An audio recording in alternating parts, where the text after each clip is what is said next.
Assalamualaikum warahmatullahi wabarakatuh. Alhamdulillah, senang banget bisa bertemu dengan Ibu dan Bapak. Senantiasa seluruh hajat-hajat Ibu dan Bapak yang hadir pada malam hari ini, seluruhnya Allah ijabah, Allah kabulkan. Amin. Pasti ya Pak? Pasti dikabulkan. Saya dulu ketemu Pak Haji juga dalam keadaan yang sangat luar biasa, gitu. Dalam keadaan yang usahanya memang sudah diambang kebangkrutan, hutangnya juga sudah tenggelam di atas hutang. Kalau boleh saya cerita dulu, Pak Haji itu bilang ke saya, Bu, Pak, kalau gua ngelihat lu tuh ya, ibarat ngelihat orang yang tenggelam. Speakernya pinjam satu buat di lautan, yang kelihatan cuman kepalanya aja di leher gitu. Jadi saya tuh udah tenggelam di lautan utang. Gitu. Kalau gua lihat tuh bahasanya beliau, lu tuh udah tenggelam gitu. Udah tinggal kepalanya aja gua lihat. Tapi Bu, lu jangan tanya gua gimana caranya nanti Allah ngabulin doa lu. Gua tuh nggak tahu. Nanti yang akan nolong lu apakah ada pohon yang lewat terus lu pegangan ke pohon itu, apakah ada orang yang ngasih ban lalu lu bisa bergelayutan di ban itu, ataukah nanti ada kapal kecil yang lewat lu diangkat ke kapal kecil itu gitu. Jadi beliau itu sedang mengajarkan kepada saya, udahlah jangan ngintip-ngintip pekerjaannya Allah, gimana caranya Allah nolong kita gitu. Nih saya ibaratin kalau ngintip-ngintip apa Pak? Kalau Bapak punya mobil ketok magic, boleh gak Bapak mobilnya dimasukin ketok magic, Bapak dan Ibu ngintip, boleh gak? Nggak boleh. Akhirnya katanya si bengkel ketok magic itu yang dari Blitar, Bapak dan Ibu keluar dulu bentar ya, ini mobilnya dikerjain. Kalau sampai kita suka ngintip-ngintip, kurang apa ya saya ya, kurang apa ya, kata Allah kalah dong gua sama bengkel ketok magic. Makanya Bapak dan Ibu jangan suka ngintip-ngintip, terutama Bapak, alat kelamin istri. Saya nggak setuju Bapak dan Ibu ngintip alat kelamin istri. Saya nggak setuju. Kenapa nggak setuju? Kenapa nggak langsung dipakai aja gitu loh? Dipelorotin celana dalamnya langsung dipakai. Ini ngintip-ngintip. Lagi mens apa enggak sih dibuka? Wah Allah. Pengalaman Pak Roni kok. Saya tepuk tangan dong. Lanjut. Jadi waktu itu saya tuh diajarkan ketika saya berdoa kepada Allah, ya udah kan perintahnya cuma berdoa, berdoalah kamu kepadaku, kata Allah, niscaya aku kabulkan. Jadi tugas kita berdoa, bukan memikirkan cara terkabulnya doa. Gitu. Nah, jeleknya kita tuh gitu kalau berdoa mikir, nanti siapa yang linglung ya, yang ngasih ya. Nanti siapa gimana caranya ya lunasnya ya. Nanti siapa yang nolongin saya ya? Apakah dari si A, dari si B, dari si C ke si A, ke si A, ke si C baru ke saya apa gimana? Itu kita terlalu banyak mikir di situ. Jadi hajatnya tambah lemot. Gitu. Makanya ada di ilmu 18 masuk ilmu yang tidak boleh mikir. Gitu. Maksud tidak boleh mikir itu ya itu. Gak usah mikirin hal yang sia-sia gitu. Kalau kita disuruh sama Allah untuk berdoa, ya udah berdoa. Tidak usah pengen tahu bagaimana Allah bekerja menolong kita gitu. Udah tugas kita cuma berdoa aja. Adapun pengabulan itu mutlak miliknya Allah kan begitu. Nah ini kita enggak terlalu banyak mikir, itulah yang membuat hajat kita lemot. Makanya di ilmu 18 ada mikir tidak diperkenankan di sini gitu. Dilepas nggak boleh mikir. Jadi sebenarnya kan saya juga waktu diajarkan sama Pak Haji, jangan mikir, saya juga lebih mikir lagi. Kan saya dikasih pemikiran supaya berpikir, kok Pak Haji ngelarang saya buat berpikir sih gitu. Ternyata maunya beliau itu saya berpikirnya bagaimana maunya Allah, bukan maunya saya. Sedangkan saat itu ketika saya banyak hutang, ketika hutang saya hampir bangkrut, ketika hidup saya tidak karuan, yang saya pikirkan di kepala saya maunya saya. Maunya saya hutang lunas, maunya saya duit banyak, maunya saya usaha cepetan deh pulih gitu. Semuanya pengen serba cepet, pengen cepet terkabulnya gitu. Nah ternyata Pak Haji, Bu, nggak boleh mikir di sini tuh mikir yang negatif, mikir yang positif boleh nggak? Boleh. Jadi apa sebenarnya Pak Haji yang harus saya pikirkan? Pikirkan gimana caranya buat Allah takjub. Gitu. Jadi pikirkan apa yang Allah mau, bukan yang saya mau. Gitu. Karena ya memang waktu Pak Haji ngomong begitu, saya menyadari bahwa apa yang ada di kepala saya itu semuanya maunya saya, bukan maunya Allah. Bahkan ketika saya sholat pun, saya sholat atas dasar kemauan saya. Ketika saya tidak mau, saya tidak akan sholat. Gitu. Dan beliau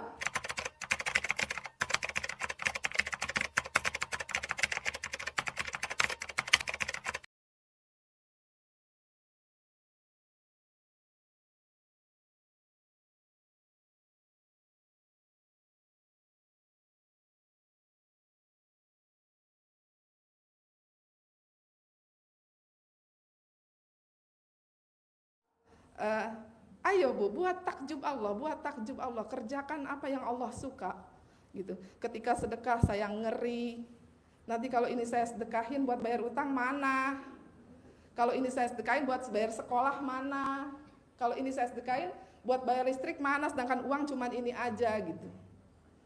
Jadi saya berpikirnya terlalu terlalu sempit gitu. Bahwa saya berpikir rezeki saya itu doang gitu. Kalau saya disedekahin, besok saya akan sulit bayar hutang. Karena semakin gede utang saya semakin pelit. Gitu, bukan semakin baik tapi semakin pelit. Karena harapan saya ketika saya irit, hutang saya cepat lunas. Gitu. Pemikiran saya ketika saya irit, uang itu akan tambah banyak dan hutang saya akan lunas. Tapi kenyataannya yang saya jalankan, semakin saya pelit, duit itu semakin susah datangnya. Gitu, semakin saya memegang kencang gitu uang itu atau keinginan-keinginan saya itu, justru maka semakin sulit saya mendapatkannya. Gitu. Jangan pun dulu saya sedekah ya Bu, sedekah puluhan juta, ratusan juta mungkin, dan sampai sekarang saya istiqomahkan untuk sedekah ke RDAY. Saya dulu saya takut, saya nggak pernah berani, makanya Pak Haji tidak pernah menantang saya untuk ikhlas. Bu, lu sedekah ya Bu, ikhlas ya, itu nggak pernah diajarkan. Tapi yang beliau tantang, lu berani nggak sedekah, berani nggak buat takjub Allah, gitu. Jadi beliau itu menantang saya untuk berani, bukan untuk ikhlas. Kenapa? Kok tidak diajarkan ikhlas seperti kebanyakan yang diajarkan di luar? Kita itu sedekah harus ikhlas dulu, di sini tidak. Bahkan beliau bilang ke saya berulang-ulang, terserah lu mau ikhlas mau enggak, yang penting gua taunya lu sedekah, gitu. Karena kalau udah terkabul, lunak ikhlas sendiri, betul nggak? Betul. Kalau terkabul ikhlas ya? Ikhlas. Jadi ikhlas itu harus dilatih, Bu, Pak. Kalau tidak dilatih, bagaimana kita bisa ikhlas? Ujuk-ujuk gitu kita yang lagi susah disuruh ikhlas kan susah. Makanya dilatih dulu, dilatih dengan sedekah dari yang kita bisa dulu. Maksain emang gitu. Saya juga maksain sedekahnya apa sih? Hasil hutangan. Tapi nggak stuck di situ gitu. Jadi ketika mulai sedekah, Allah permudah semua rezeki saya gitu. Dulu pelitnya saya, Bu, pelitnya saya, suami saya pelitnya udah 11-12. Tepuk tangan dong. Kenapa saya bilang begitu? Jangan pun untuk sedekah untuk mulut orang lain, untuk mulut sendiri, pelit. Mau beli bakso 10.000, udah mah gak usah beli bakso 10.000, beli Indomie aja dapat 4. Kan kenyang kita rame-rame gitu 10.000 gitu. Itu bakso 10.000 mahal. Saya dulu kalau mau pergi kemana-mana, misalnya mau jenguk orang tua kah, atau mau jalan kemana kah, mau niat refreshing kah, dan segala macam kah, mau jalan gitu, itu tetap harus bawa nasi. Bawa nasi pakai rantang. Pergi kemanapun, ya Pak? Bener gak? Supaya ngirit. Gitu.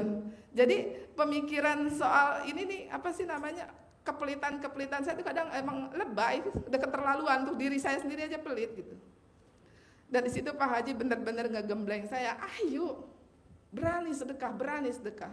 Ketika kita sudah belajar berani sedekah, lalu kita akan belajar memanjakan diri kita kan, gitu. Oh, berarti saya tidak boleh zalim dong terhadap diri saya. Ketika mulut saya ingin makan apa, ya udah dikasih aja dulu gitu.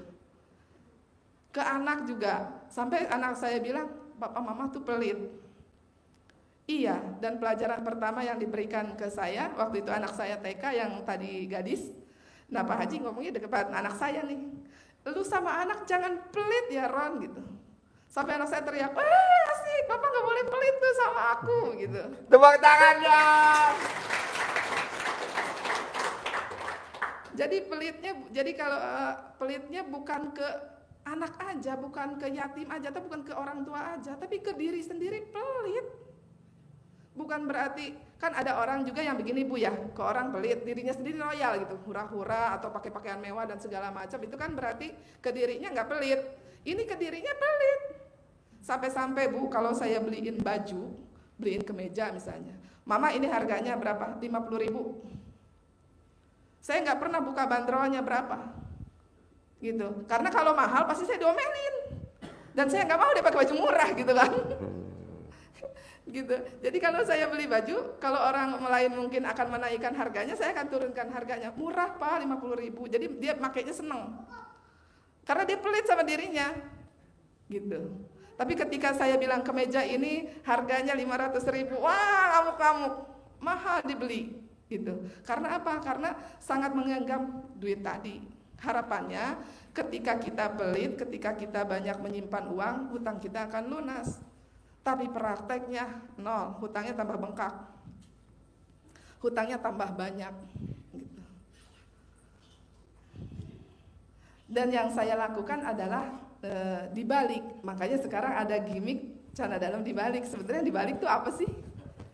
Canda dalamnya beneran, apa pikirannya nih yang dibalik nih gitu kan. Apa tata cara kita dalam hidup nih yang dibalik gitu. Jadi pemikiran-pemikiran saya benar diputar balik. Kalau saya ditanya, Bu, laki lu berubah nggak dulu sama sekarang? 180 derajat terbalik. Tepuk tangan dong. Yang dulu kita kalau jalan ngirit, mau makan ngirit, mau apa ngirit, bawa dari rumah. Sekarang saya diteng-teng cuma untuk makan. Mama mau makan apa? Dan itu beliau lakukan hampir setiap hari. Papa, mama capek gak mau masak. Ya udah mau makan apa? Dibawa makan kemana? Mau makan di mana? Gitu. Ayo. Jadi justru ketika beliau royal, toh uangnya nggak tambah habis, gitu kan? Justru malah berlipat ganda kan begitu. Berarti waktu suami menyenangkan istrinya, Allahnya takjub. Makanya rizkinya Allah lancarkan. Dan di sini Bapak, siapa yang masih pelit pada istri? Ayo dibalik. Ya. Kalau yang di sini bukan menyenangkan istri, menyenangkan wanita.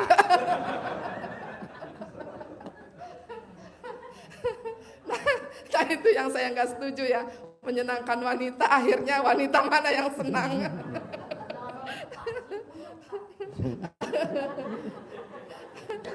Kalau kemarin kan saya bicaranya ML, yang tadinya ibu pelit, ML-nya ke istri, sekarang ibu yang nawarin gitu kan. Nah sekarang giliran bapak-bapak nih, siapa yang masih pelit sama istrinya, yo dibalik ya, royal sama istri, royal sama diri sendiri, nggak apa-apa lah gitu kan. Di Islam pun diajarkan bahwa kita tidak boleh menjolimi diri kita sendiri gitu. Nah, banyak hal yang saya lakukan, banyak hal yang saya rubah dari cara pandang hidup saya, gitu. Yang tadinya saya memandang hutang itu sebagai musibah, sebagai kesulitan, sebagai murkanya Allah, sama Pak Haji dirubah.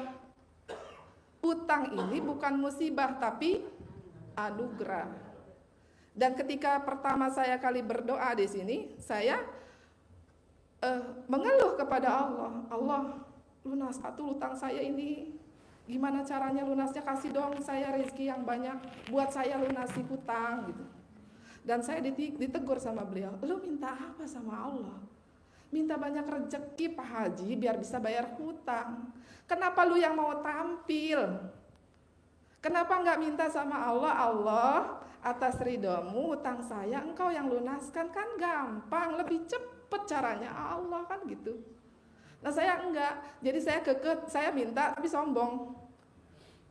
Saya minta sama Allah rezeki yang banyak untuk saya bayar hutang. Jadi sayanya nggak mau angkat tangan, Allahnya pun nggak mau turun tangan. Tepuk tangan dong. Makanya penting banget di sini kita udah deh angkat tangan deh, udah deh kita nyerah aja deh sama Allah deh, pasrah aja sama Allah deh gitu. Nanti Allahnya turun tangan, semuanya akan selesai dengan manis dan mudah gitu. Yang tadinya saya pikir hutang lunas itu sulit, ternyata gampang. Ketika saya berpikir memajukan usaha itu sulit, ternyata gampang. Ketika saya pikir modal itu susah didapat, ternyata gampang. Tergantung bagaimana kita yakinnya kepada Allah. Makanya kan ada ayatnya Allah itu seperti prasangka hambanya. Kata Allah, aku bagaimana prasangka hambaku gitu. Nah, ketika kita prasangkanya baik kepada Allah, semuanya akan terjadi yang baik-baik aja, Pak, Bu. Kalau kita prasangkanya buruk terus kepada Allah, maka itulah yang akan terjadi. Gitu. Dulu waktu Pak Haji bilang, rahmatku lebih besar daripada murkaku. Saya nggak mudeng tuh. Rahmatku lebih besar daripada murkaku. Tapi yang saya alami minus gitu kan. Ini sebenarnya yang mana yang rahmat, yang mana yang murka kan gitu. Dan saya diajarkan, bisa nggak sih hutang ini jangan jadi keluhan. Tapi bisa nggak hutangnya disyukurin dulu. Gitu, disyukurin. Dulu pemikiran saya ketika saya mengucapkan alhamdulillah, ketika Allah kasih yang enak, baru saya berani bilang alhamdulillah. Misalnya ada orang kasih uang alhamdulillah, dagang rame alhamdulillah. Ketika dagang sepi berani nggak alhamdulillah? Nggak berani. Karena pemikiran saya, yang saya tahu di dalam hati dan pikiran saya, yang saya pelajari, ketika saya bersyukur akan ditambah. Maka ketika saya mensyukuri hal yang tidak enak tadi, pemikiran saya takut ditambah nggak enaknya. Gitu. Padahal yang ditambah itu sama Allah nikmatnya. Ayatnya, siapa yang bersyukur kepadaku, kata Allah, niscaya aku tambah nikmatnya. Tapi yang ada di pikiran saya ditambahnya aja. Nikmatnya nggak pernah kepikiran gitu. Jadi ketika hutang saya besar, saya takut tuh bilang alhamdulillah Allah hutang saya besar, takut ntar tambah besar lagi. Gitu, itu pemikiran saya dulu. Tapi sama beliau dijabarkan bahwa kalau bersyukur itu yang ditambah nikmatnya, bukan ketidakenakannya gitu. Nah, mulai saat itu apapun yang terjadi, yang saya ucap alhamdulillah. Kesandung alhamdulillah, cucian baru jemur masih basah ngegubrak alhamdulillah. Gitu kan, dagang masih sepi alhamdulillah, dagang belum nyampe target alhamdulillah. Jadi semuanya disyukuri, karena saya yakin kalau kita bersyukur maka akan ditambah nikmatnya gitu. Mulai saat itu saya baru mengerti, kenapa kita harus banyak bersyukur dalam doa kita. Sampai-sampai di suatu ketika hajat saya sudah mulai terkabul, mungkin hutang ada tinggal beberapa juta aja, belum sudah yang besar-besar sudah mulai lunas gitu kan. Nah, saya minta waktu itu hamil, minta keturunan yang keempat, karena beliau kekeh mau 4 anak gitu. Dan saya bilang gini, Pak, udahlah, saya bilang terima, dan udah terima aja. Allah tuh nggak ngasih kita karena kita udah punya 3, anak perempuan 2, laki-laki 1 gitu kan. Udah laki ada, perempuan ada, udah itu aja gitu. Dan suami saya bilang, nggak bisa, kata Pak Haji, setiap permohonan pasti dikabulkan. Lalu bagaimana supaya permohonan ini dikabulkan? Apa yang ditambah? Ibadahnya ditambah, sedekahnya ditambah gitu. Jadi bukan cuma hajatnya yang nambah, tapi ibadah dan sedekahnya juga harus mantesin.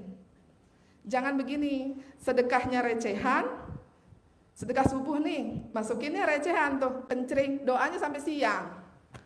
Panjang, lebar, dan banyak sekali. Tepuk tangan dong. Ini namanya pencerahan nyindir.